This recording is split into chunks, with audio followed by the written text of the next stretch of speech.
भयंकर आर्थिक सुनामी अब आ रही है। उसका कारण है कि हिंदुस्तान का जो प्रोटेक्शन का सिस्टम था, जो इंटरनेशनल इकोनॉमी से एक प्रकार से शॉक अब्जॉर्बर था, उसको बीजेपी ने हटा दिया है। तो एक तरफ से भयंकर आर्थिक सुनामी आ रही है, प्राइसेस बढ़ रही हैं, और ये अभी शुरुआत देखिए आप, ऐसी इकोनॉमिक क्राइसिस आएगी हिंदुस्तान में जो आपने अपने लाइफ में नहीं देखी हो। ये हो रहा है, इसको आप कोई रोक नहीं सकते। तो आप सोचती हैं कि इलेक्शन कमीशन फुली कंट्रोल्ड है, वो 3 साल पहले फुली कंट्रोल्ड है। चीफ इलेक्शन कमिश्नर के मैसेजेस मेरे पास आ रहे हैं, head of intelligence system, senior judiciary, सारों के सारे रिवोल्ट कर रहे हैं, इंफॉर्मेशन दे रहे हैं हमें। तो जो कंट्रोल का सिस्टम था एक तरफ से वो कोलैप्स कर रहा है अंदर से, क्योंकि लोगों को दिख रहा है कि जनता का प्रेशर अब ऐसा भयंकर आएगा, अगर हम इस रास्ते पे चलते गए तो हमारे लिए रिस्क हो जाए। अगर जनता को मालूम है कि इलेक्शन सिस्टम रिग्ड है और जनता की मतलब इकोनॉमिक प्रेशर, गरीबी, दर्द के कारण जनता में गुस्सा आ गया, आप क्या सोचते हो कि इलेक्शन कमिश्नर को डर नहीं लगेगा कल क्या होने वाला है? तो अब क्या हो रहा है, सिस्टम अंदर से ऐसे हिल रहा है पूरा। और मैं आपको ये बता दूं कि मेरे पास इंफॉर्मेशन आ रही है, सिस्टम मुझे इंफॉर्मेशन दे रहा है, मोदी जी के बारे में, शाह जी के बारे में, उनके बेटों के बारे में, मिनिस्टर्स के बारे में, अजीत डोवल के बारे में, पूरा इंफॉर्मेशन है, धड़ाधड़ धड़ाधड़ धड़ाधड़ हमारे सिस्टम से आ रहा है। अब ये हो सकता है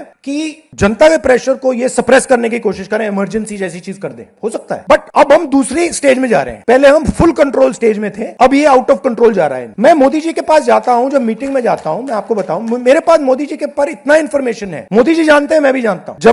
जब मैं उनसे मिलता हूं, हिलना पड़ता है, क्योंकि वो जानते हैं कि जिस सिस्टम को मैंने कंट्रोल किया था वो सिस्टम कोलैप्स कर रहा है और पूरा इंफॉर्मेशन इसको दे रहा है। तो ये डायनामिक चल रही है। और आप देखना, मेरे अंदाजे से, मेरा असेसमेंट है, 1 साल के अंदर मोदी जी प्राइम मिनिस्टर नहीं होंगे।